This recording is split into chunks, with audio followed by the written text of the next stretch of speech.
Hello दोस्तों, मेरा नाम है शुभम नामदेव और आज हम स्टार्ट करने वाले हैं रिलेशन एंड फंक्शन का लेक्चर नंबर 11। तो चलो दिन की शुरुआत क्वेश्चन के साथ। लास्ट क्लास में हमने सीखा था वन वन और ऑन टू फंक्शन कैसे चेक करते हैं।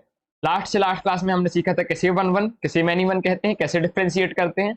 इसके 3 मेथड देखे थे, ठीक। और लास्ट क्लास में देखा था ऑन टू किसे कहते हैं, ऑन टू फंक्शन कैसे चेक करते हैं कि इन टू है या ऑन टू है, ठीक है। तो चलिए ये क्वेश्चन है आपके सामने, थोड़ा पढ़ के दिखा देता हूँ, यदि मेरी राइटिंग समझ में ना आए फिर आप सॉल्व कीजिएगा।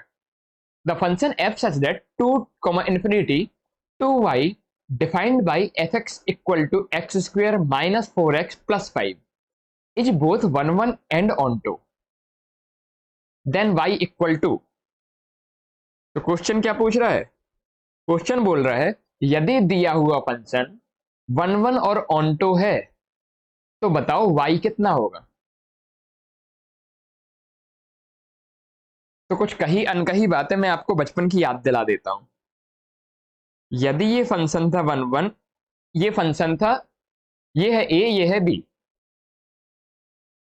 1 1 किसे कहते थे? एक ऑब्जेक्ट एक इमेज। मैनी वन कैसे कहते थे? मैनी, एक से ज्यादा ऑब्जेक्ट एक इमेज। तो 1 1 या मैनी वन होना डिपेंड करता है सेट ए पर। देखो, एक ऑब्जेक्ट की एक इमेज है तो हम बोलेंगे 1 1 है। एक से ज्यादा ऑब्जेक्ट की एक इमेज है यदि, तो हम बोलेंगे मैनी वन है, ठीक है। तो 1 1 या मैनी वन होना डिपेंड करता है हमारे सेट ए पर। अब यदि बात करें ऑन्टो, तो ऑन्टो और इनटू को क्या बोलते थे? यदि बी सेट का हर एक एलिमेंट ए के साथ रिलेटेड है तो उसको हम बोलते थे ऑन्टू। और यदि बी में कुछ बच रहा है जिसका कोई भी रिलेशन नहीं है ए के साथ तो हम बोलते थे इनटू। मतलब फंक्शन का इनटू या ऑन्टू होना डिपेंड करता है सेट बी पर।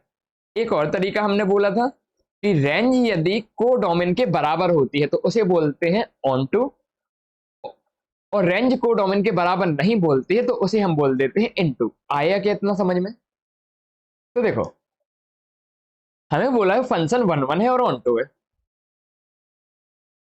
और हमें दिया हुआ है y के ऑप्शन। ऑप्शन में क्या दिया हुआ है? y कितना होगा। तो y क्या है? सेट b है। y जो है हमारा सेट b है, इतना समझ में आता है? देखो, ये हो गया सेट a और ये हो गया सेट b। तो 1 1 और मैनी वन तो y के कुछ भी होने पर डिपेंड ही नहीं करता, क्योंकि 1 1 और मैनी वन तो सेट a पर डिपेंड करता है, सेट b पर डिपेंड करता है ऑन्टो और इंटो। तो केवल हम ऑन्टो और इंटो के लिए सॉल्व करके केवल y की वैल्यू निकाल लेंगे तो भी हमारा आंसर आ जाएगा। इतना समझ में आया क्या? क्योंकि ऑप्शन में केवल हमें y पूछा हुआ है।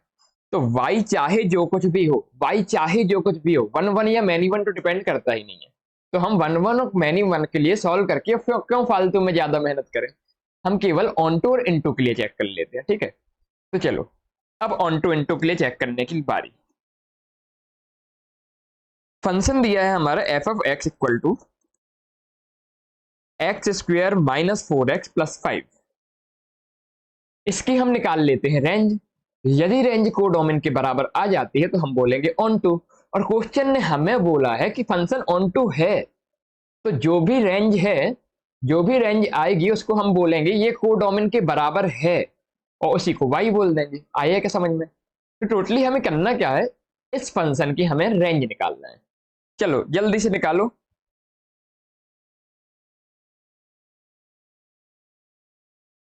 देखो, ये टाइम आपको इसलिए दिया जाता है ना, आप पेन कॉपी चला के सॉल्व करो। जब आप पेन कॉपी चला के सॉल्व करोगे ना, तब आपको ऑफलाइन की फील आएगी, ठीक है? तो बहुत ही बेसिक सी क्वाड्रेटिक इक्वेशन है, इसके लिए हमें क्या बताना है? रेंज बतानी है, इसकी रेंज कितनी होगी। जल्दी से बताओ।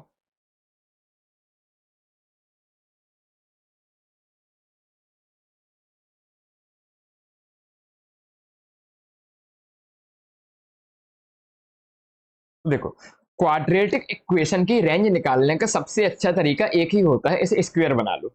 कैसे स्क्वायर बनाओगे? देखो, X square minus 2 into A into जितना बचा वो बी हो गया, ठीक। Plus B square.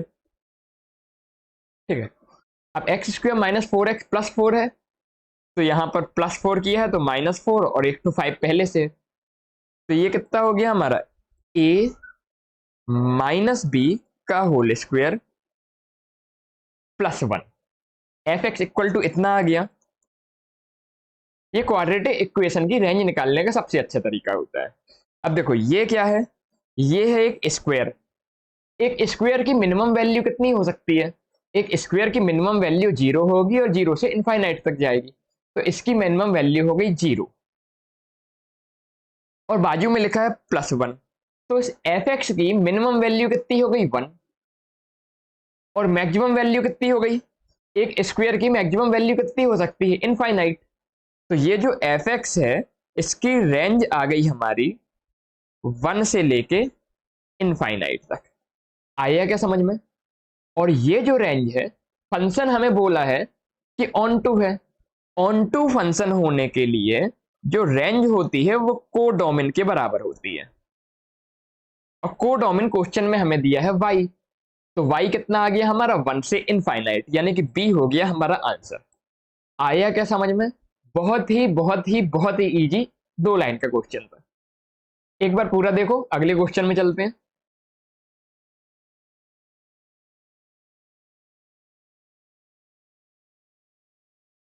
क्वेश्चन में जो ऑप्शन थे उसमें केवल y निकालना था, और y तो पर डिपेंड कौन करता है? ऑन टू या इनटू होना। इसलिए हमने केवल ऑन टू और इनटू के लिए चेक कर लिया। 1 1 हो चाहे मैनी 1 हो, उससे y को तो कोई फर्क पड़ता ही नहीं है। ठीक है, चले आगे। चलो, एक फंक्शन दिया है f x equal to x cube minus 2x square plus 5x plus 3, और फंक्शन डिफाइंड है r से r में। आपको क्या करना है? बताना है ये फंक्शन मैनी 1 है कि 1 1 है कि ऑन टू है कि इनटू है। जल्दी से सॉल्व कीजिए।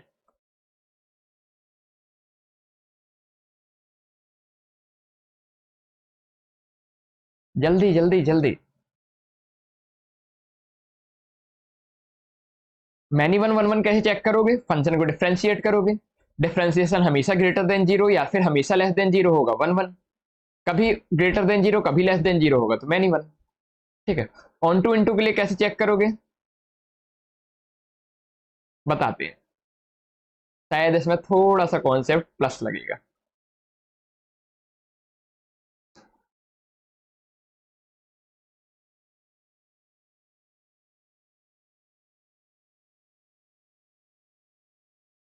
अच्छा, लास्ट क्लास में एक छोटा सा मिस्टेक हो गई थी, मैंने बाद में देखी।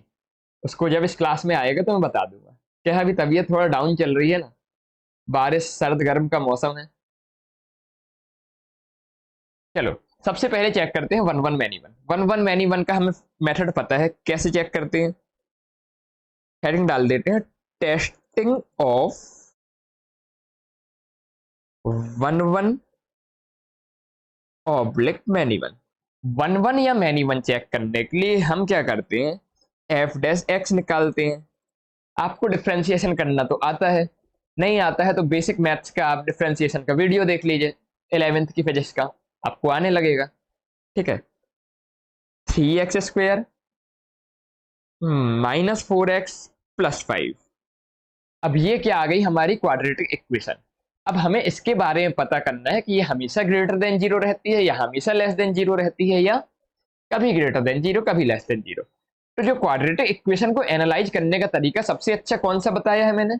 उसको कंप्लीट स्क्वायर बना लो। तो चलो बनाते हैं। 3 कॉमन ले लिया तो ये आ गया x² minus 4/3 into x plus 5/3। Okay, तो ये आ गया कुछ 3 इंटू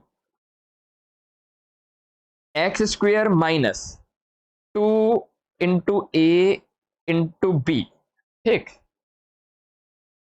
प्लस b² किया। ये एक्स्ट्रा प्लस b² किया है तो माइनस b² भी किया, और फिर प्लस 5/3। मुझे लगता है इसको ज्यादा डिटेल में बताने की जरूरत नहीं है, ये आप 10th क्लास की क्वाड्रेटिक इक्वेशन में एक्सरसाइज 4.3 से पढ़ते हुए आ रहे हैं। तो ये हो गया 3 इंटू एक्स माइनस 2/3 का होल स्क्वायर, इतना और बाकी का सॉल्व कर लेते हैं। देखो -4/9 है और +5/3 है, तो ऊपर और नीचे 3 बार मल्टीप्लाई कर दें तो ये हो गया 15/9। 15/9 -4/9 कितना हो गया? 11/9। तो ये टोटल आ गया 11/9। ठीक है, इतना आया क्या समझ में?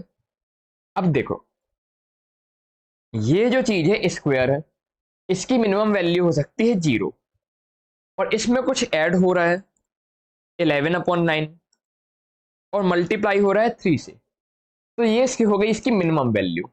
इससे कुछ भी आएगा ज्यादा ही आएगा। तो इस चीज को देख के हम ये बोल सकते हैं कि जो हमारा एफ डैश एक्स होगा ये हमेशा हमेशा ग्रेटर देन 0 होगा। और जब एफ डैश एक्स हमेशा हमेशा ग्रेटर देन 0 होता है तो फंक्शन कैसा होता है? 1 1 की मैनी 1 1 1 होता है। आया क्या समझ में? एक बार ऊपर से नीचे तक देखो, फिर अपन ऑन टू इनटू समझते हैं।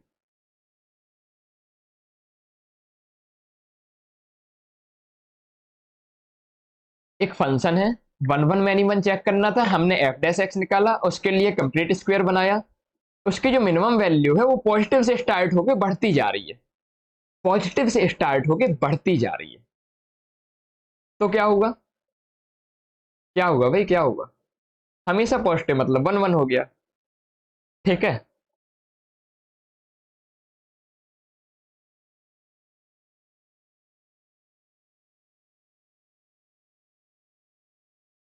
अब देखो इनटू ऑन टू चेक करते हैं।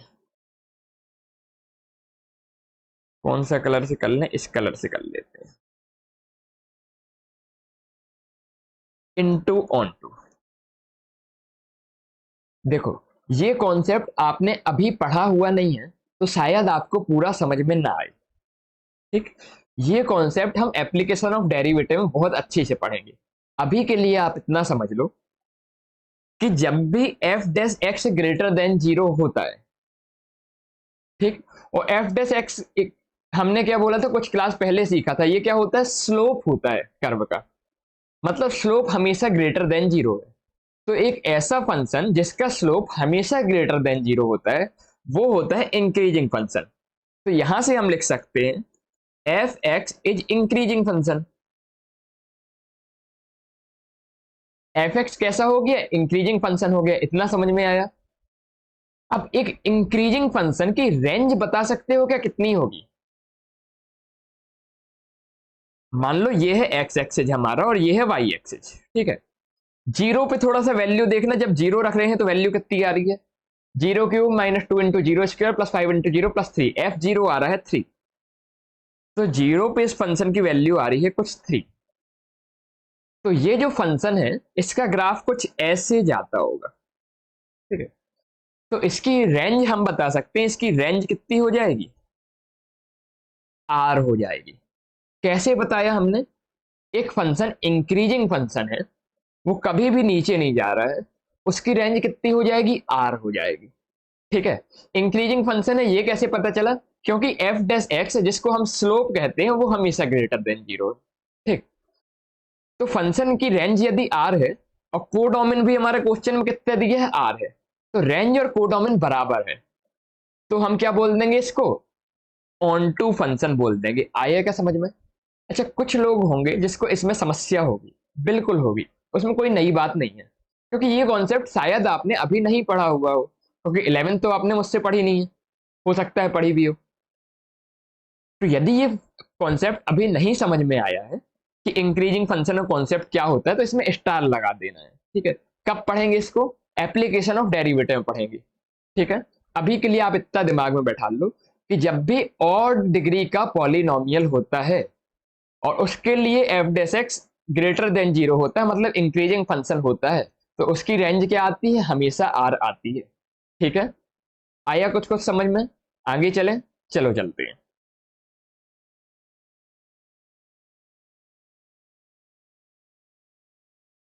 अरे, डोमेन का क्वेश्चन ये तो आपको रट गया होगा, 30 सेकंड में जल्दी से करो। फंक्शन दिया है f x equal to 1/4 minus x square plus log of 10 x cube minus x. हमें क्या बताना है? Domain of function. जल्दी से सॉल्व करके आंसर बताओ।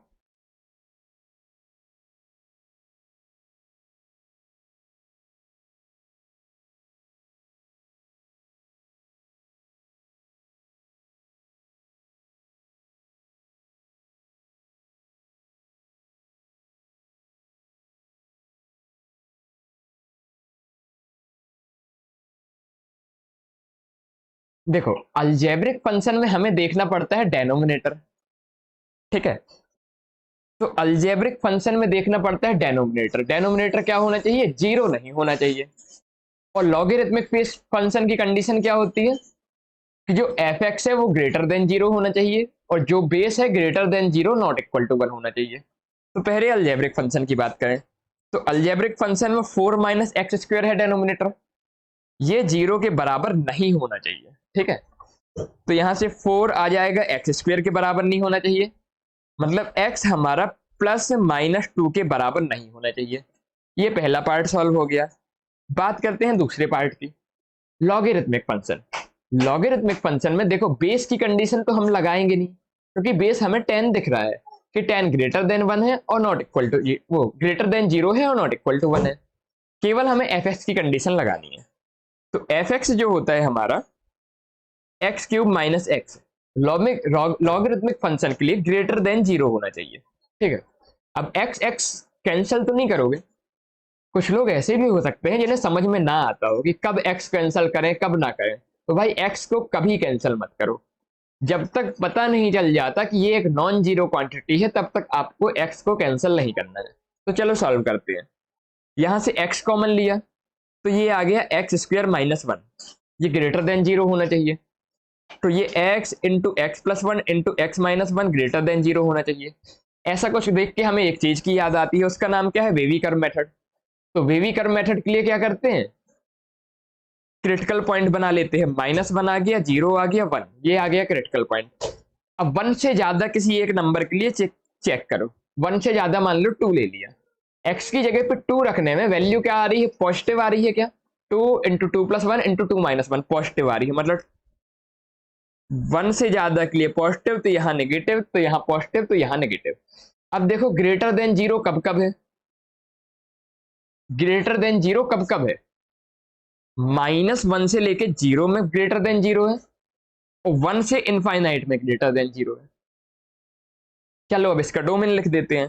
तो डोमेन कैसे लिखोगे, माइनस वन से जीरो, ठीक है। इक्वलिटी का साइन नहीं लगा है तो ओपन ब्रैकेट आएगा, यूनियन वन से इन्फिनिटी होना चाहिए था। देखो पहले इससे जो हमारा निकल के आया, इससे निकल के आया माइनस वन से जीरो यूनियन वन से इन्फिनिटी। अब जो पहली कंडीशन थी और जो दूसरी कंडीशन थी दोनों को कंबाइन करते हैं। तो माइनस वन से जीरो के बीच में ना तो प्लस टू आता है ना माइनस टू आता है, तो दोनों ले लिए, माइनस वन से जीरो पूरा ले लिया। अब जब हम वन से इन्फिनिटी लेने वाले थे तो बीच में क्या आ गया, टू आ गया। लेकिन पहली वाली कंडीशन क्या बोलती है कि एक्स टू के बराबर नहीं होना चाहिए। तो देखो आंसर कैसे लिखेंगे, डोमेन होगा वन से टू, यानी कि टू से थोड़ा पहले तक, यूनियन टू से इंफिनिटी, मतलब टू के बाद से इंफिनिटी तक, बस टू इंक्लूड नहीं करेंगे। ऐसे हम इसके डोमेन को क्या करेंगे, आंसर करेंगे। आया समझ में, बहुत ही इजी क्वेश्चन था। आगे चलते हैं, एक बार देखना पूरा। देखो पहले आपको सॉल्व करने के लिए टाइम देता हूं, फिर सॉल्व करके बताता हूं, फिर सॉल्यूशन को देखने के लिए भी टाइम देता हूं। तो ऑफलाइन का पूरा फील मिल रहा है आपको, ठीक है। चलें, चलो चलते हैं। ये एक क्वेश्चन है, इसकी आपको क्या बताना है, रेंज बताना है। जल्दी से सॉल्व करो। क्वेश्चन पढ़ के बताया दे रहा मैं, f x equal to under root of x minus three plus under root of five minus x. आपको क्या बताना है, रेंज बतानी है।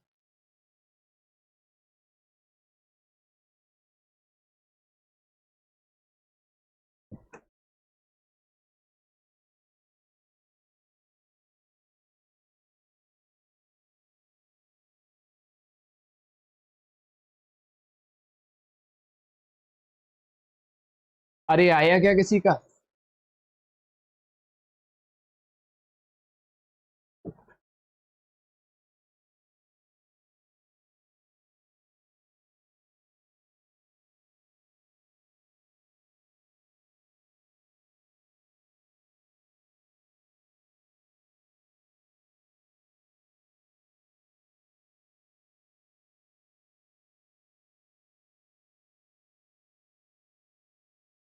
नया क्वेश्चन नया कॉन्सेप्ट। देखो ऐसे फंक्शन की रेंज कैसे निकालते हैं।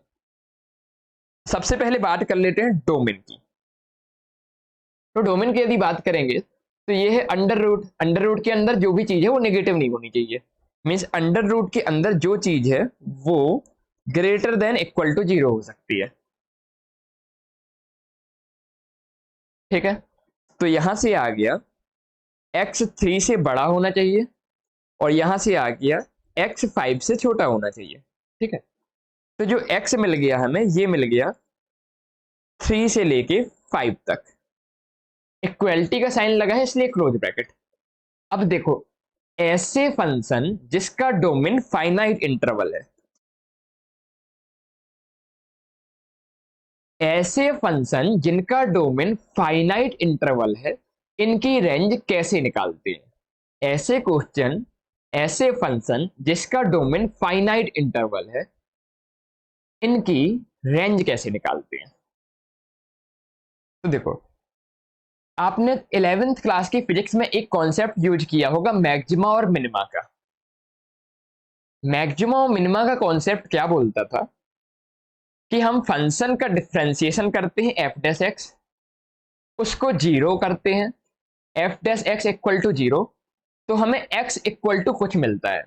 वो जो एक्स इक्वल टू कुछ मिलता है उसको हम बोलते हैं क्रिटिकल पॉइंट। ठीक, उन क्रिटिकल पॉइंट पर फंक्शन की वैल्यू या तो मैक्सिमम होती है या फिर मिनिमम होती है। ठीक है, याद आया कुछ कुछ? फिर से बताता हूं, यदि नहीं पढ़ा है फिर से पढ़ेंगे, 12th में पूरा पढ़ेंगे और 11th की फिजिक्स में हमने बहुत बार अप्लाई किया है। बेसिक मैथ्स में आप पढ़ के आए होंगे, नहीं पढ़ा है तो बेसिक मैथ्स का लेक्चर एक बार देख लीजिए, आपको आइडिया लग जाएगा। तो देखो क्या है कॉन्सेप्ट कि हम एक फंक्शन है, उस फंक्शन का क्या करते हैं, डिफरेंशिएशन करते हैं। नई पेन से नया कॉन्सेप्ट बताते हैं, नए कलर से। फंक्शन का डिफरेंशिएशन करते हैं, उसको जीरो के बराबर करते हैं। ये जो फंक्शन का डिफरेंशिएशन करके जीरो के बराबर करते हैं तो यहां से हमें कुछ x मिलता है। ये x जो होते हैं ये कहलाते हैं critical point. In critical point पर हमें x की मिनिमम वैल्यू या मैक्सिमम वैल्यू मिलती है। तो इस मिनिमम वैल्यू और मैक्सिमम वैल्यू को यूज करके हम फंक्शन की रेंज बता सकते हैं। देखो यदि मैं फंक्शन की ग्राफ की बात करूं, मान लो फंक्शन कुछ ऐसा ऐसा ऐसा ऐसा ऐसा है, तो ये जो x क्रिटिकल पॉइंट मिलेंगे ये हमें मैक्सिमम और मिनिमम वैल्यू बता देंगे कि फंक्शन यहां पर मैक्सिमम है और यहां पर मिनिमम है। तो जब हमें मैक्सिमम वैल्यू और मिनिमम वैल्यू पता चल गई तो हम क्या बोल देंगे, मिनिमम से लेके मैक्सिमम, यही तो फंक्शन की रेंज है। अब सॉल्व कैसे करना है वो देखते हैं। सबसे पहले हमें निकालना है एफ डैश एक्स। चलो एफ डैश एक्स निकालो। तो एफ डैश एक्स आ जाएगा 1/2 under root of x minus 3, differentiation तो आता है ना, फिर एक्स माइनस 3 का differentiation 1 plus 1/2 into under root of 5 minus x into 5 minus x का डिफ्रेंसिएशन -1। ठीक है, डिफ्रेंसिएशन आना चाहिए, नहीं तो हर जगह अटकोगे। क्या करो, बेसिक मैथ्स का जिसे नहीं आता है तो डिफ्रेंसिएशन के लेक्चर देखो। अब ये जो एफ डैश एक्स है, कॉन्सेप्ट क्या कहता है कि इसको जीरो के बराबर रख के क्रिटिकल पॉइंट निकाल लो। तो चलो निकालते हैं। इसको जीरो के बराबर किया तो 1/2 under root of x minus 3 equal to आ गया 1/2 under root of 5 minus x. ठीक है, 2 से 2 कट गया, अंडर रूट से अंडर रूट कट गया, इसको सॉल्व करके आ गया x minus 3 equal to 5 minus x. ठीक, तो यहां से आ गया 2x इक्वल टू 8 और x इक्वल टू कितना आ गया 4।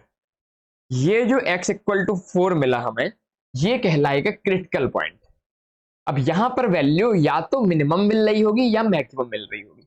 तो अब देखो रेंज निकालने के लिए जो फंक्शन का इंटरवल है, ठीक, उसमें और क्रिटिकल पॉइंट में चेक करते हैं। तो हमें x की वैल्यू मिल गई 3 और 5, देखो इंटरवल में है, और 4 हमें क्रिटिकल पॉइंट मिला है। तो 3 4 5 तीनों के लिए हम फंक्शन की वैल्यू चेक कर लेंगे।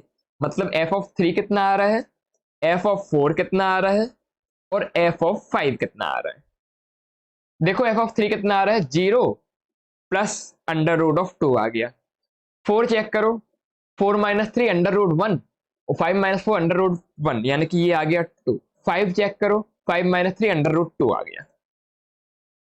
तो इसमें सबसे मिनिमम वैल्यू है रूट 2 और सबसे मैक्सिमम वैल्यू क्या है, 2 है। तो हम फंक्शन की रेंज बोल सकते हैं, फंक्शन की रेंज होगी रूट 2 से लेके 2 तक। आया क्या समझ में? ऐसे हम इन क्वेश्चंस की रेंज निकालते हैं। देखो फिर से बताता हूं, जब भी हमें फंक्शन का डोमेन एक फाइनाइट इंटरवल मिलेगा तो रेंज निकालने के लिए हम एफ डैश एक्स निकालेंगे, f dash x equal to 0 करके एक्स इक्वल टू कुछ निकालेंगे, उस कुछ को हम क्रिटिकल पॉइंट बोलेंगे। फाइनाइट इंटरवल कहां से कहां तक है, उसके आउटर पॉइंट्स पे, मतलब 3 और 5 पर और क्रिटिकल पॉइंट पर फंक्शन की वैल्यू निकालेंगे। फिर फाइनाइट इंटरवल के क्रिटिकल पॉइंट और फंक्शन का क्रिटिकल पॉइंट दोनों को देखकर हम रेंज लिख देंगे। आया समझ में? और एक दो क्वेश्चन करेंगे आगे तो समझ में आ जाएगा। चलो आगे चलते हैं। चलो नया क्वेश्चन, ये फंक्शन है एफ सच दैट सी का मतलब है कॉम्प्लेक्स नंबर। फंक्शन डिफाइन है कॉम्प्लेक्स नंबर से रियल नंबर में। फंक्शन दिया है f of z equal to modulus of z. और मेरा क्वेश्चन है आपसे, आप बताओ ये वन वन है कि मैनी वन है कि ऑन टू है कि इन टू है। जल्दी से थोड़ा सॉल्व करने का ट्राई करना। आज बहुत सारे नए नए कॉन्सेप्ट के क्वेश्चन लेके आए हुए हैं।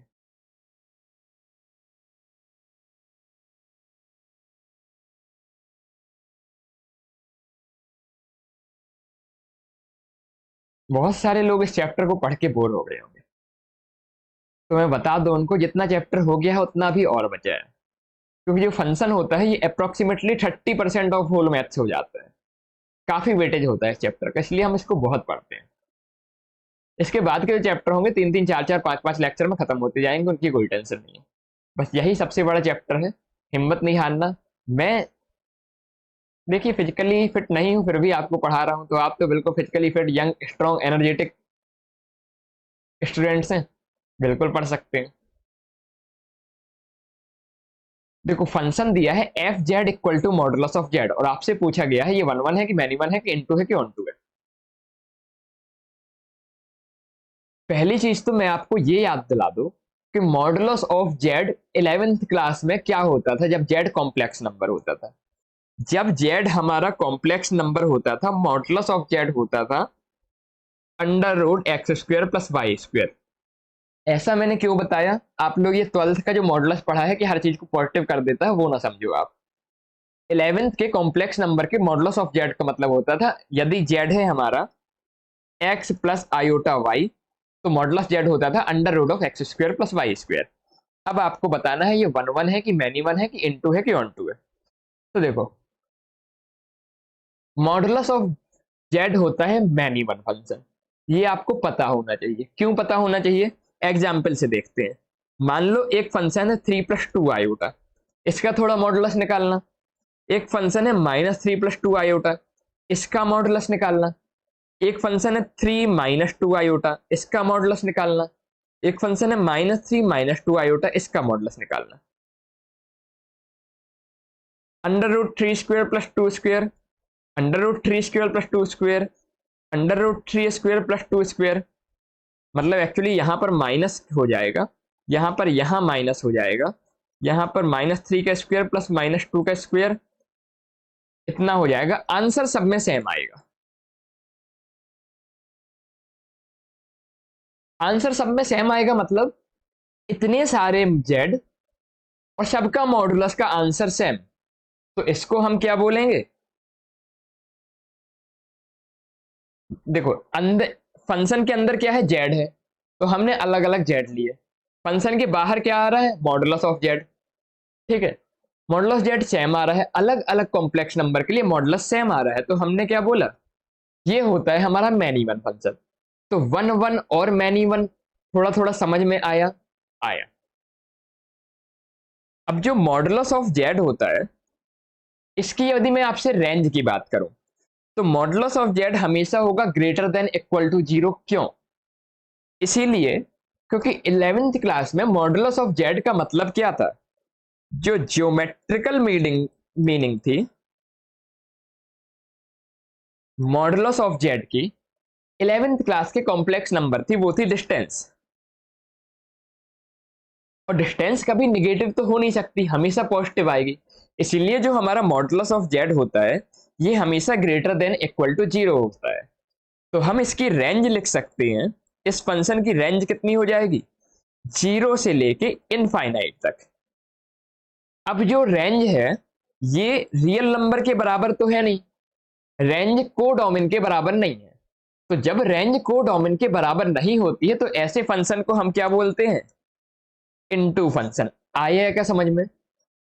देखो ये क्वेश्चन जो थे ना इसमें हमने कुछ भी सॉल्व नहीं किया, ये चीजें हमें दिमाग में प्रॉपर्टीज देख के मॉडुलस ऑफ जेड की 11th क्लास में जो हमने पढ़ी ये पता हुआ है, ऐसे भी क्वेश्चन आ जाते हैं। ठीक है, तो आपको याद होना चाहिए, बनना चाहिए। ठीक है, एक बार देखो पूरा फिर आगे चलते हैं।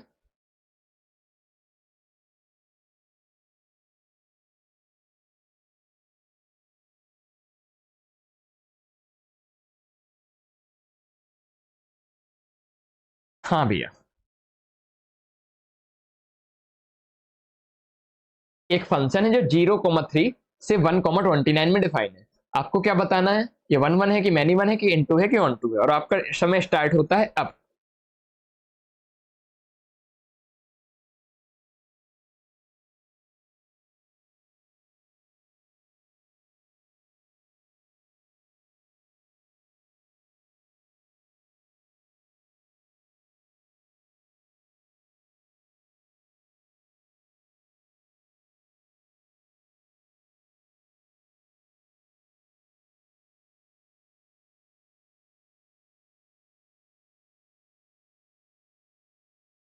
ज्यादा टाइम दे दिया इस क्वेश्चन के लिए क्यों?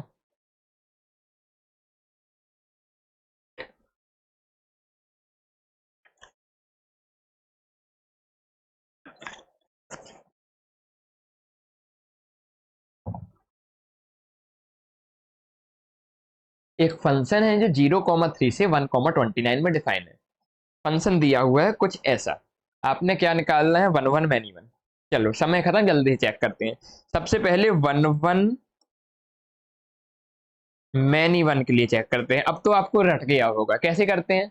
सबसे पहले फंक्शन का डिफरेंशिएशन निकाला, तो ये कितना आ गया, 3 2 जा 6 एक्स स्क्वायर माइनस 15 2 जा 30 एक्स प्लस 36। ठीक है, थोड़ा और सॉल्व कर लिया तो ये आ गया 6 इंटू एक्स स्क्वायर माइनस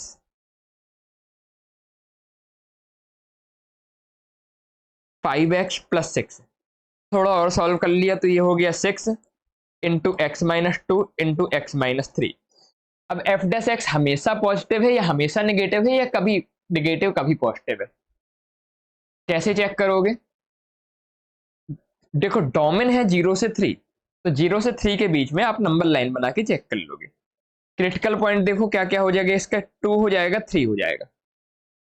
तो 3 से ज्यादा कुछ लेके देख लो, 4 मान ले लिया मान लो, तो 4 माइनस 3 पॉजिटिव, 4 माइनस 2 पॉजिटिव, तो 3 से ज्यादा के लिए पॉजिटिव है, तो यहां नेगेटिव, तो यहां पॉजिटिव, ऐसा आ गया।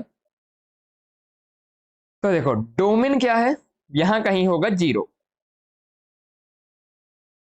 ठीक है, अब पता नहीं 0 कहां आता है, इसलिए इस ग्राफ को इनकम्प्लीट कर देता हूं।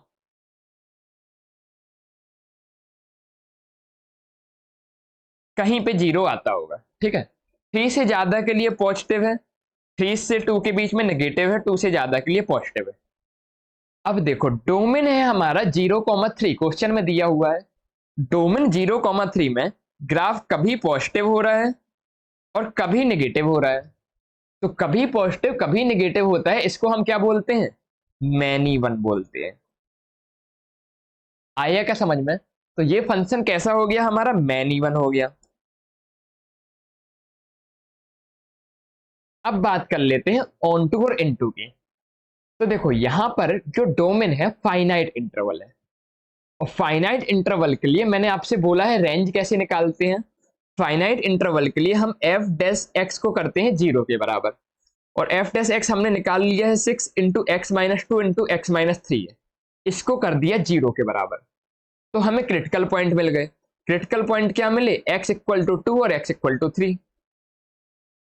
अब हम फंक्शन की वैल्यू चेक करते हैं डोमेन के स्टार्टिंग और एंड पॉइंट पे, मतलब f ऑफ 0 पर और f ऑफ 3 पर, और क्रिटिकल पॉइंट पे। तो क्रिटिकल पॉइंट क्या है, 2 है, और 3 तो पहले से लिख लिया है। चलो चेक करते हैं कितना है। f ऑफ 0 देखो कितना आ रहा है, 0 0 0 1। f ऑफ 3 देखो कितना आ रहा है, 3 3 जा 9, 3 जा 27, 27 2 जा 54 माइनस 3 2 जा 6, 15 6 जा 90 प्लस 36 इंटू 3, 36 इंटू 3 कितना होता है। अरे कुछ लफड़ा हो गया क्या।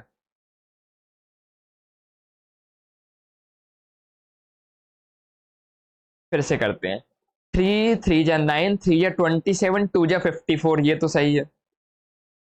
फिर 3 3 जा 9, 15 9 जा होगा ना यार, 15 9 जा होता है 135।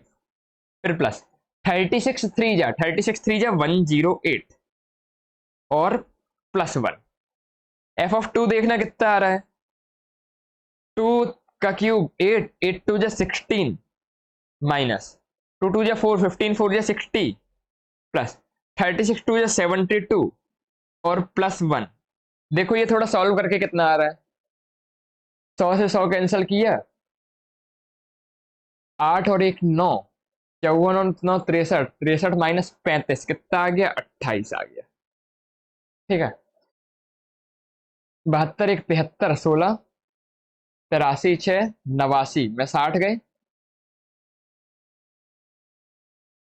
29 आ गया।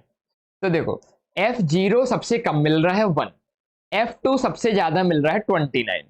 तो हम रेंज बोल सकते हैं कि हमारी रेंज कितनी आ गई, 1 से लेके 29 आ गई। अब ये जो रेंज है ये आई है हमारी किसके बराबर, कोडोमेन के बराबर। और जब रेंज कोडोमेन के बराबर आती है तो हम क्या बोलते हैं, ये है हमारा ऑन टू फंक्शन। तो फंक्शन कैसा हो गया, फंक्शन हो गया many one onto function. आइए क्या समझ में। देखो डोमेन में तो कुछ था ही नहीं, वो वन वन मैनी वन में तो था, कुछ था ही नहीं। रेंज के लिए हमने सीखा है क्या, कि जब भी डोमेन फाइनाइट इंटरवल होता है तो हम f dash x equal to 0 करते हैं, क्रिटिकल पॉइंट निकालते हैं, डोमेन के एक्सट्रीम पॉइंट पर और क्रिटिकल पॉइंट पर फंक्शन की वैल्यू चेक करते हैं, मिनिमम से लेके मैक्सिमम वैल्यू तक रेंज हो जाती है। अब ये रेंज कोडोमेन के बराबर आई तो हमने क्या बोल दिया, ऑन टू फंक्शन आया। बहुत ही इजी था। चलो आगे चलते हैं। ओ ओ हाँ, एक फंक्शन है आर से -1/2 1/2 में, आपको क्या करना है वही। अच्छा मैं बता तो दूं, ये जो है ये कहाँ गया अपना, ये जो था ये भी हमारा जेडबल का क्वेश्चन था, 2 बार आ चुका है, एक बार एडवांस में एक बार मैन में। और ये जो है ये भी हमारे जेडबल मैन का 2019 का क्वेश्चन है। आप जल्दी से सॉल्व करो इसे और बताओ ये वन वन है कि मैनी वन है कि ऑन टू है कि इन टू है। तरीका क्या होता है आपको पता है।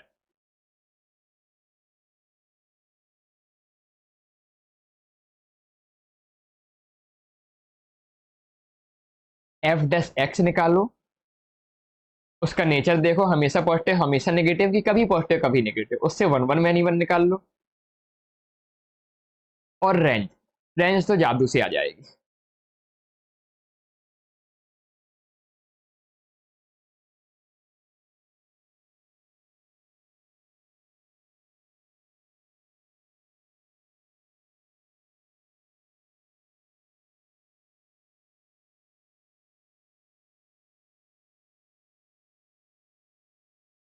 देखो जब मेरी ऑफलाइन क्लास होती है तो ऐसा होता है क्या, कि रेंज बच्चों को नहीं बनती। क्यों नहीं बनती है, उसका रीजन है कि 11th में आपने थोड़ी कम प्रैक्टिस की होती है। तो आप क्या कर सकते हैं, आप 12th में थोड़ा ज्यादा प्रैक्टिस कर सकते हैं। तो 5 6 10 12 रोज रेंज डोमेन के क्वेश्चन लगा लिया करो। कम से कम 1 1.5 हजार जब क्वेश्चन लग जाएंगे ना आपके, तब जाके आपको रेंज और डोमेन में थोड़ा सा कॉन्फिडेंस आएगा। और थोड़ा और ज्यादा क्वेश्चन सॉल्व करना है तो आप क्या कर सकते हो, 11th क्लास का जो मेरा रिलेशन एंड फंक्शन की लेक्चर सीरीज है, उसमें भी लगभग 20 करीब लेक्चर होंगे, उनको देख लो। तो रिलेशन एंड फंक्शन आप 12th का भी पढ़ रहे हो, 11th का भी पढ़ लोगे साथ में, तो क्या हो जाएगा, आपकी बिल्कुल पकड़ बहुत मजबूत हो जाएगी। देखना, आपको 11th वालों को भी 12th का पढ़ाया, 12th वालों को भी 11th का पढ़ाया है, क्योंकि ये बिल्कुल मिक्सअप टॉपिक है। ठीक, चलो आगे चलते हैं। हाँ, तो सबसे पहले क्या करें, सबसे पहले हम चेक करते हैं वन वन मैनी वन। कैसे करेंगे, एफ डैश एक्स निकालते हैं। तो एफ डैश एक्स कैसे आ जाएगा, ये यू बाई वी वाला फॉर्मूला लगेगा, डिफ्रेंशिएशन आपको बनता है। तो देखो, यू का डिफ्रेंशिएशन आ गया 1 इंटू वी, यानी कि 1 plus x square minus v, अरे यू का डिफ्रेंशिएशन इंटू वी का differential into u upon v का होल स्क्वायर, यानी कि 1 प्लस एक्स का स्क्वायर का होल स्क्वायर। सॉल्व करो, देखो कितना आया, ये आ गया 1 minus x square upon 1 plus x square का होल स्क्वायर। अब इसका नेचर देख के बताओ, ये कभी पॉजिटिव है कि कभी नेगेटिव है कि हमेशा पॉजिटिव या नेगेटिव है। देखो, इसे देख के हम बता सकते हैं इसका जो डेनोमिनेटर है ये तो हमेशा पॉजिटिव होगा, क्योंकि स्क्वायर लगा हुआ है, तो इसमें कोई टेंशन की बात है नहीं।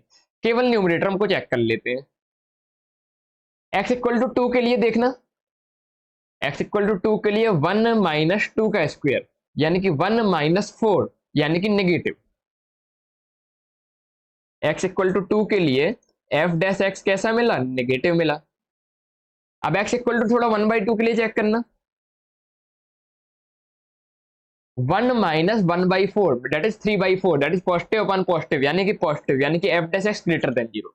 तो कभी पॉजिटिव कभी नेगेटिव, मतलब मैनी वन। आया क्या समझ में, अरे आया क्या, 1 1 और मैनी वन कैसे किए। अब हमें करना है ऑन टू और इन टू की टेस्टिंग।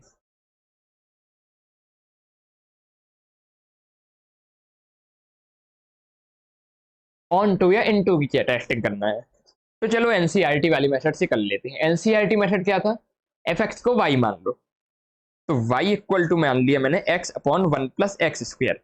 यहां से x in terms of y निकाल लो, लेकिन वो निकालते बनेगा नहीं, तो देखते हैं सॉल्व करके कहां तक क्या आ जाता है। तो यहां से आ गया y plus y x square equal to x, तो यहां से ये आ गया y x square minus x plus y equal to 0। ये बन गई एक्स पे एक क्वाड्रेटिक इक्वेशन। ऐसा एक क्वेश्चन 3-4 लेक्चर पहले हमने किया हुआ है, याद है कैसे किया था। एक्स के रियल रूट के लिए, मतलब ये फंक्शन डिफाइन हो इसके लिए, एक क्वाड्रेटिक इक्वेशन के रूट रियल आए, इसके लिए उसका discriminant greater than equal to 0 होना चाहिए। तो हम क्या कर देंगे, discriminant greater than equal to 0 कर देंगे। चलो करते हैं। डिस्क्रिमिनेंट यानी कि बी स्क्वायर, यानी कि 1 आ गया, माइनस 4 इंटू ए इंटू सी, ये ग्रेटर देन इक्वल टू 0 होना चाहिए, यानी कि 1 greater than equal to 4y square होना चाहिए, यानी कि 1/4 greater than equal to y square होना चाहिए। ठीक है, इसको सॉल्व करके आप कुछ y की वैल्यू बता सकते हैं क्या, कितनी होगी, +1/2 -1/2, या फिर इसको ऐसे कर लें, यहां से ज्यादा समझ में आ जाएगा। ग्रेटर देन देखिए, ये 1 -4y square greater than equal to 0। Critical point देख के बता सकते हो, 1/2 को -1/2 मिलेगा, तो ये नंबर लाइन ड्रॉ की हमने, क्रिटिकल पॉइंट मिला -1/2 और 1/2। अब चेक कर लेते हैं, 1/2 से कुछ ज्यादा डाला, मान लो कितना डाल दिया, 1 डाल दिया, तो 1 -4 नेगेटिव मिल रहा है, तो 1/2 से ज्यादा नेगेटिव, मतलब यहाँ पॉजिटिव, तो यहाँ नेगेटिव, तो ये मिल गया हमें पॉजिटिव वाला रीजन। तो रेंज क्या आ गई, रेंज पॉजिटिव होना चाहिए। देखो यहां पर क्वेश्चन क्या बोल रहा है कि 1 -4y स्क्वायर पॉजिटिव होना चाहिए, तो पॉजिटिव वाला रीजन क्या मिला हमें, -1/2 से 1/2 मिला। ये आ गई हमारी रेंज। क्लोज ब्रैकेट लगाया हमने, क्योंकि इक्वलिटी का साइन लगा हुआ है। अब ये जो रेंज आई है, ये कोडोमेन के बराबर आई है, और जब रेंज को डोमेन के बराबर आती है तो हम क्या बोलते हैं, ऑन्टो फंक्शन। आया क्या समझ में?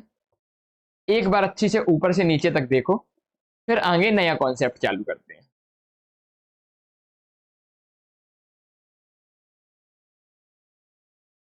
देखो कौन सा मेथड किस जगह लगता है, प्रैक्टिस से आएगा आपको। सर सभी मेथड दिमाग में होने चाहिए, तीनों एक बार घुमाओ, कौन सा लग रहा है, जल्दी से आंसर आ जाए।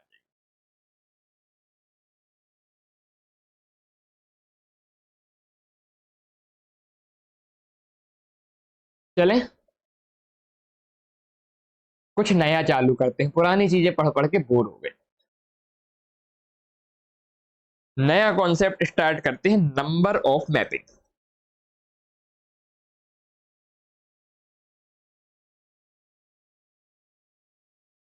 तो देखो ध्यान से समझना, इसमें 11th का थोड़ा पी एंड सी के कॉन्सेप्ट लगेंगे। बहुत सारे ऐसे होंगे जितना एडवांस आपने 11th में नहीं पढ़ा है, क्योंकि आपने कोचिंग नहीं की है या फिर जेडब्ल्यू की तैयारी नहीं की है। तो वो चीजें हम देखेंगे थोड़ा थोड़ा, ठीक है। मान लो कोई सेट ए है, उसमें नंबर ऑफ एलिमेंट है एम, कितने, एम फॉर मंकी। और कोई सेट है बी, इसमें नंबर ऑफ एलिमेंट है एन।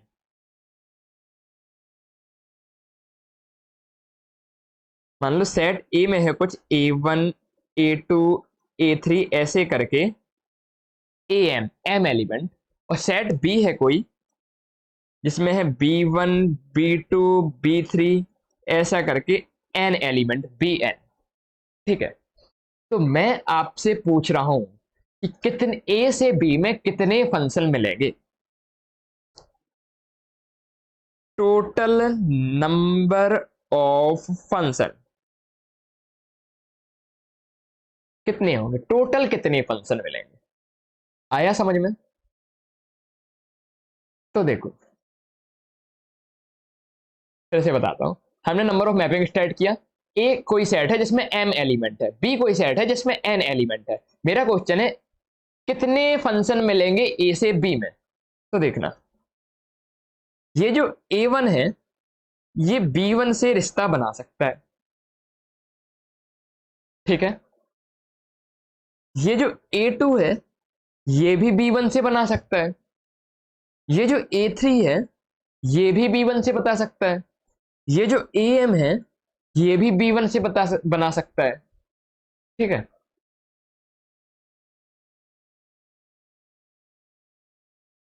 आया समझ में? A1 B1 से जुड़ सकता है, A2 भी B2 B1 से जुड़ सकता है, A3 भी AM भी। तो ऐसे करके कितने रिलेशन बन सकते हैं, N बन सकते हैं। N ऑप्शन मिल गए।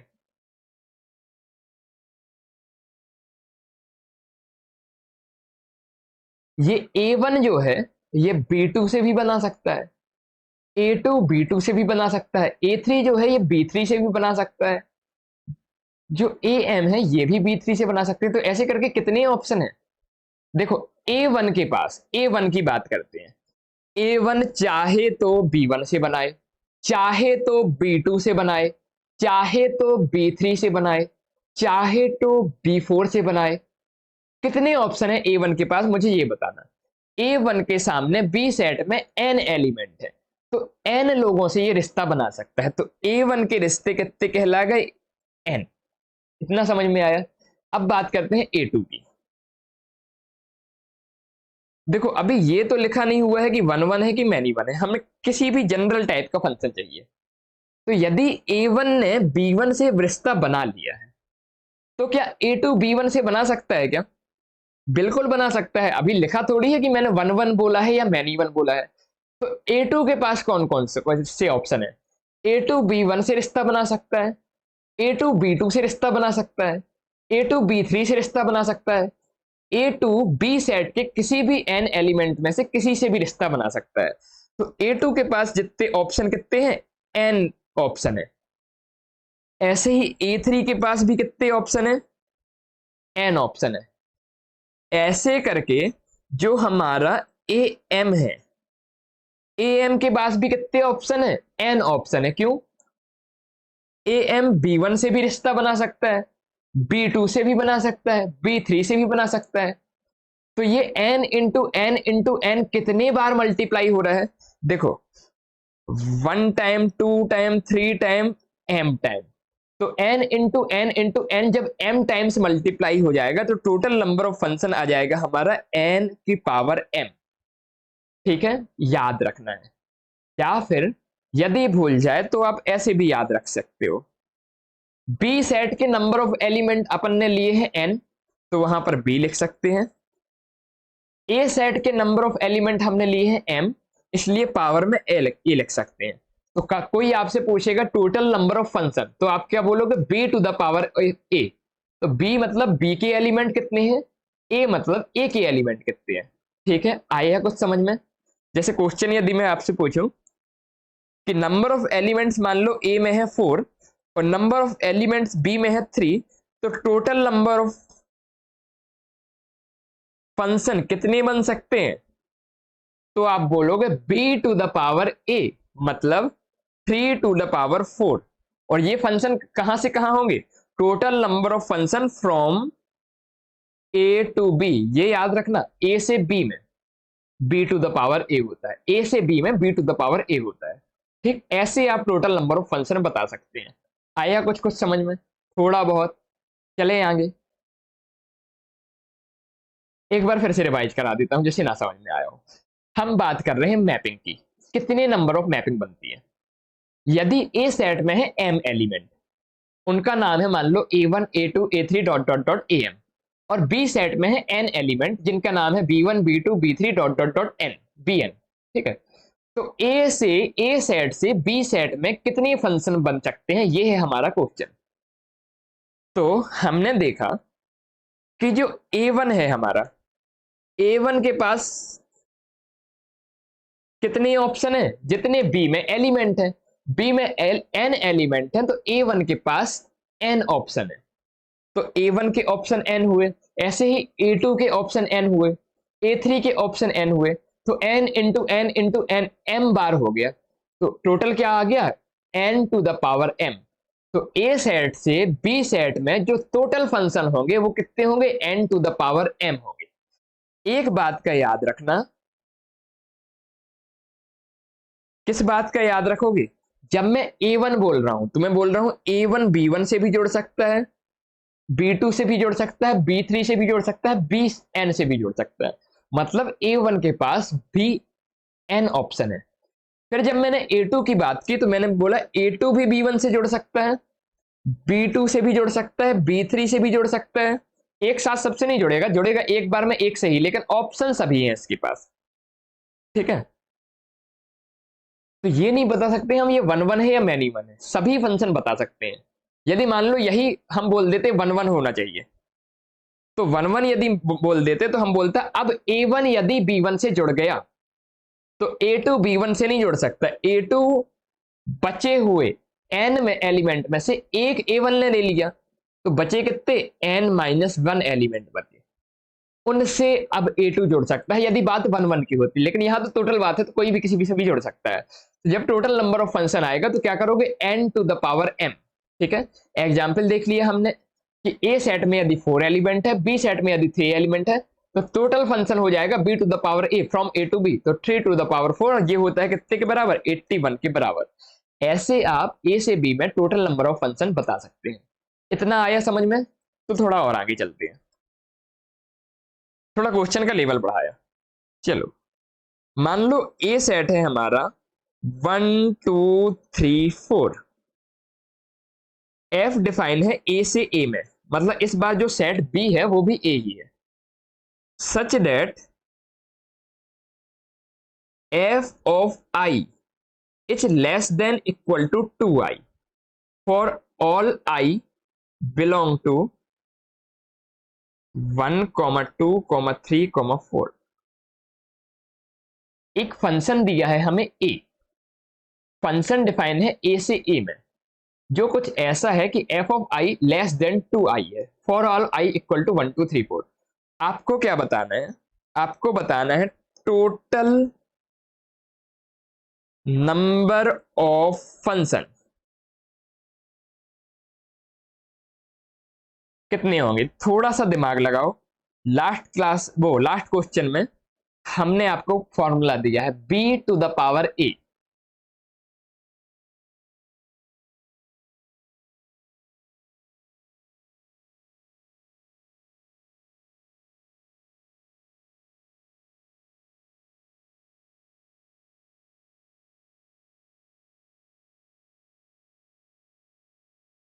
नहीं बनता है, कोई भी समस्या नहीं।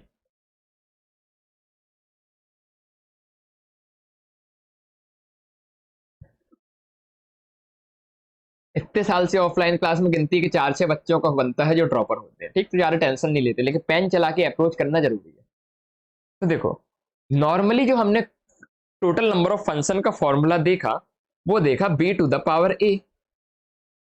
तो यहां पर बी तो ए ही सेट है जिसमें है एलिमेंट 4, और ए में भी एलिमेंट है 4, तो 4 4 जा 16, 4 जा 64, 256 आंसर आना चाहिए। ऐसा कुछ लोगों ने गलत करके निकाला होगा, लेकिन ये आंसर क्या है, गलत है। क्यों गलत है मैं बता रहा। जब कुछ कंडीशन लगा दी जाती है तो रिजल्ट कुछ कम आता है। जैसे मान लो मैं आपसे पूछूं आपके स्कूल में कितने बच्चे हैं, तो आप बोलोगे 1000 बच्चे हैं। अब मैं बोलूं आपकी स्कूल में ऐसे कितने बच्चे हैं जो 5 फीट से ज्यादा हैं और 6 फीट से कम है, तो आप बोलोगे बोलोगे 100 बच्चे हैं। कंडीशन लगाने से कुछ कम हो जाता है ना। तो फॉर्मूला से हमेशा आंसर नहीं आएगा, हमें कंडीशन भी देखना पड़ेगा। चलो कंडीशन देखते हैं, कैसे देखोगे। ए सेट दिया है हमें 1 2 3 4, और जो बी सेट है वो भी इस बार कितना है, ए से ए में है फंक्शन, तो बी भी हमारा है 1 2 3 4। अब देखो, फंक्शन हमें कुछ ऐसा दिया है कि f i less than equal to 2i होना चाहिए। तो मैं i की जगह पे 1 रखता हूं, तो एफ ऑफ वन 2 into 1 से छोटा होना चाहिए। 2 into 1 कितना हो जाएगा, 2 हो जाएगा। मतलब F1 हो सकता है हमारा 1 या फिर 2। इतना समझ में आया। अब f(2) जो है ये भी 2i से छोटा होना चाहिए, तो i की जगह पर 2 जब हम रख देंगे तो ये आ जाएगा 4। तो F2 क्या हो सकता है, 1 हो सकता है, या 2 हो सकता है, या 3 हो सकता है, या 4 हो सकता है। क्यों, 4 से छोटा या बराबर होना चाहिए, तो चारों एलिमेंट 4 से छोटे या बराबर हैं। ऐसे ही f(i) 2i से छोटा होना चाहिए, मतलब f3 6 से छोटा होना चाहिए। तो यहां पे क्या आ जाएगा, 6 से छोटा। देखो बीम सेट में कौन कौन से एलिमेंट है, 1 है, 2 है, 3 है, 4 है। f(4) की बात करते हैं।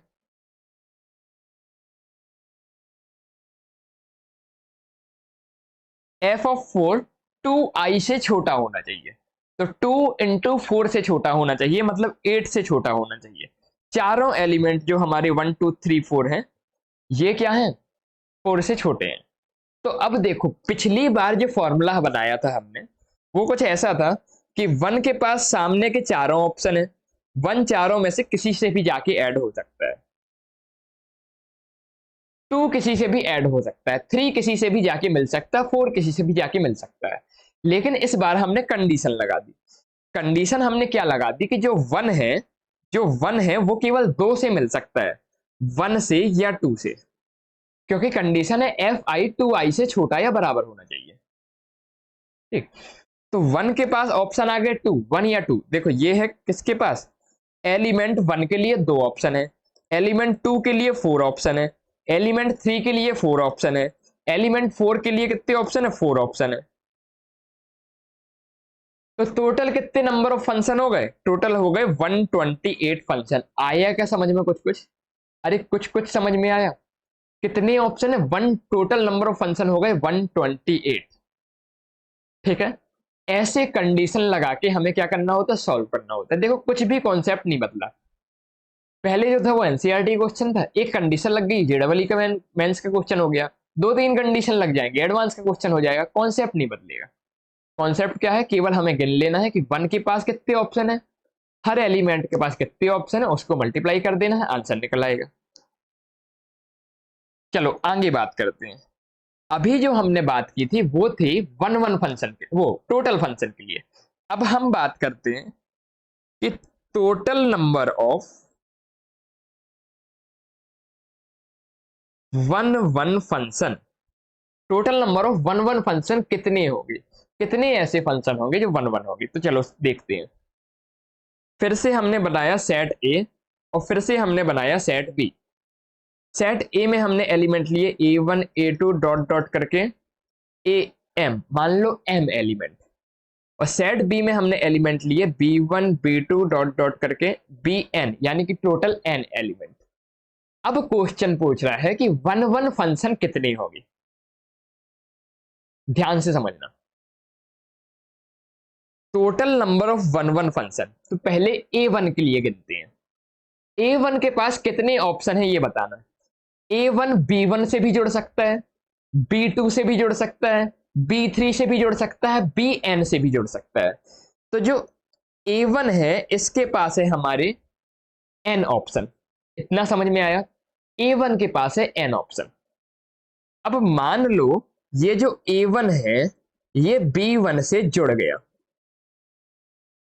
अब बात करते हैं a2 की।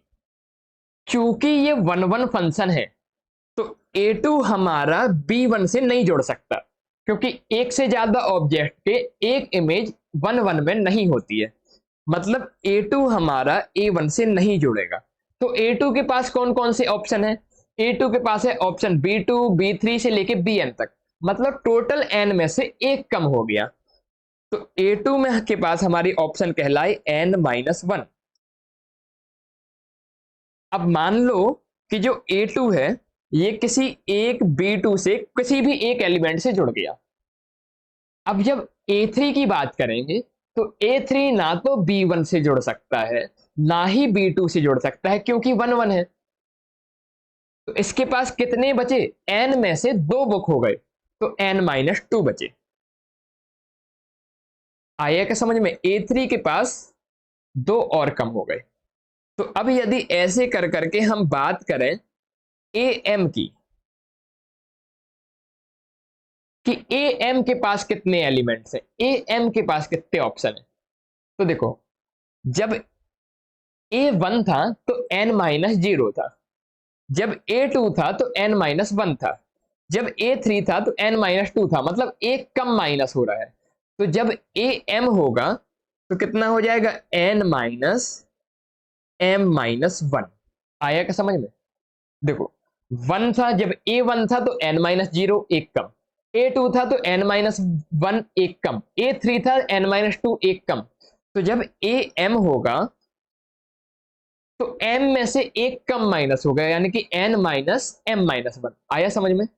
अब इस चीज को थोड़ा सा सिंप्लीफाई करके लिखें तो हम लिख सकते हैं n इंटू m-1, अरे m-1 नहीं,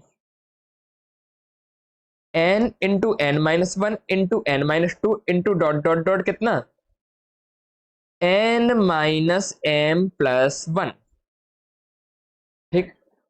अब ये जो चीज है इसको मैं फैक्टोरियल फॉर्म में लिखना चाहता हूं, तो कैसे लिखेंगे? देखो बचपन की बात याद दिलाते हैं। मान लो 6 इंटू 5 इंटू 4 है, इसको मुझे फैक्टोरियल फॉर्म में लिखना है, तो मैं ऊपर 3 फैक्टोरियल का मल्टीप्लाई करूंगा, नीचे 3 फैक्टोरियल का डिवाइड कर दूंगा, तो ऊपर आ जाएगा 6 फैक्टोरियल, नीचे आ जाएगा 3 फैक्टोरियल। ठीक है, ऐसा ही इसके साथ करेंगे। ये जो है n से लेके n-m+1 तक जा रहा है, तो इसको फैक्टोरियल में मल्टीप्लाई करने के लिए देखो, जब 6 इंटू 5 इंटू 4 था तो 4 से एक कम 3 फैक्टोरियल का मल्टीप्लाई और डिवाइड कर रहे थे, तो यहां पे n-m+1 है, तो जो सबसे छोटा है उससे एक कम करके मल्टीप्लाई और डिवाइड कर देंगे। तो जब n-m+1 से जब एक कम करेंगे तो आ जाएगा n-m, तो इसके फैक्टोरियल से मल्टीप्लाई और डिवाइड कर देंगे तो कितना आएगा? ऊपर आ गया हमारा n फैक्टोरियल और नीचे आ गया n-m का फैक्टोरियल। आया क्या समझ में? तो total number of one one function from set A to set B कितना होता है? n फैक्टोरियल अपॉन n-m का फैक्टोरियल। याद रहेगा? याद रहेगा। इसी को हम बोलते हैं npm। ठीक, total number of one one function कितना होगा? npm होगा। याद रहेगा? यदि नहीं याद रहे n किस में है m किस में है, तो आप इसको बोल भी सकते हो bpa, क्योंकि b किस में किसके हैं? b सेट के एलिमेंट, m क्या है? e सेट के एलिमेंट। ठीक है, अब एक कंडीशन है, npm total number of one one function समझ में आ गया। अब एक चीज और देखना, मुझे ये बताना 2p3 कितना होता है। 2p3 का मतलब क्या होगा? परमुटेशन मतलब अरेंजमेंट। तो दो में से तीन को हम अरेंज कर सकते हैं क्या? नहीं कर सकते हैं, तो ये तो डिफाइन होता ही नहीं है।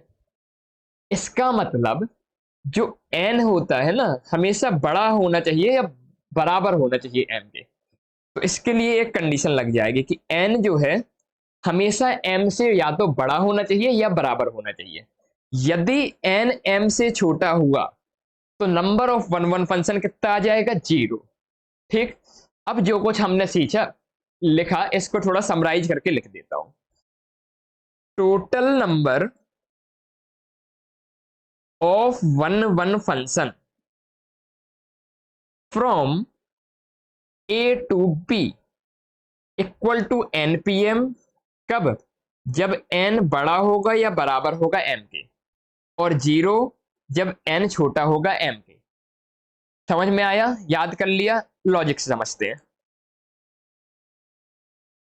मान लो ए सेट में कुछ एलिमेंट है 1 2 3 4, बी सेट में एलिमेंट है ए बी सी।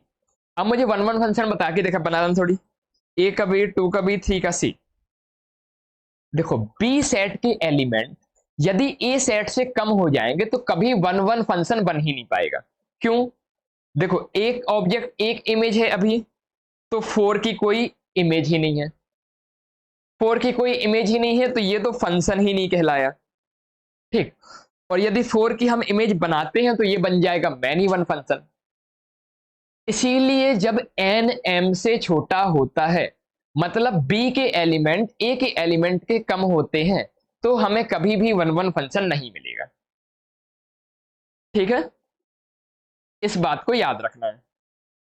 चलो अब क्या करें अपन, एक आध क्वेश्चन देख लेते हैं। मान लो a के अंदर एलिमेंट है कुछ 1 2 4 और b के अंदर कुछ एलिमेंट है ए बी सी डी। अब मुझे बता दो number of one one function कितने होंगे? तो आप क्या बोलोगे? Number of one one function हो जाएंगे एन पी एम। और एन किसका है, एम किसका है? यदि भूल जाए तो ये फॉर्मूला याद कर लेना, B P A. B set में एलिमेंट ए सेट से ज्यादा है तो हमें वन वन फंक्शन मिलेंगे। पहली चीज, कितने मिलेंगे? बीपीए मिलेंगे। बीपीए कितना होता है? 4p3। 4p3 कितने के बराबर होता है? 4 फैक्टोरियल के बराबर, यानी कि 24। ये चीज थोड़ा सा हमारी लास्ट क्लास में गलत हो गई थी। मैंने 4p3 ऐसी कुछ वैल्यू मैंने 4 लिख दिया था। ठीक है, थोड़ा सा प्रिंटिंग मिस्टेक हो गई थी, या फिर शायद मैं एनसी मतलब पी की जगह मैंने सी का आंसर लिख दिया होगा कॉम्बिनेशन का। ठीक है, तो उसको थोड़ा सा कंसिडर कर लेना, ऐसी प्रिंटिंग मिस्टेक हो जाती है, हम भी इंसान है। तो 4p3 कितना होता है? यदि 11th भूल गई हो तो याद दिलाया दे रहा। npr का फॉर्मूला होता था n फैक्टोरियल। npr का फॉर्मूला होता था n factorial upon n minus r का फैक्टोरियल। तो 4p3 हो गया 4 फैक्टोरियल अपॉन 4 माइनस 3 का फैक्टोरियल, यानी कि 4 फैक्टोरियल अपॉन 1 फैक्टोरियल, यानी कि 4 फैक्टोरियल। ये यहां पर लिखा है। ठीक है, तो काफी है आज के लिए। मिलते हैं नेक्स्ट वीडियो में, जहां पर हम इस बारे में मतलब मैप नंबर ऑफ मैपिंग के बारे में, कितने वन वन फंक्शन, कितने ऑन टू फंक्शन, कितने इनटू फंक्शन, इसके बारे में कुछ और बात करेंगे। तब तक के लिए पढ़ते रहिए, मुस्कुराते रहिए। जय हिंद, जय भारत।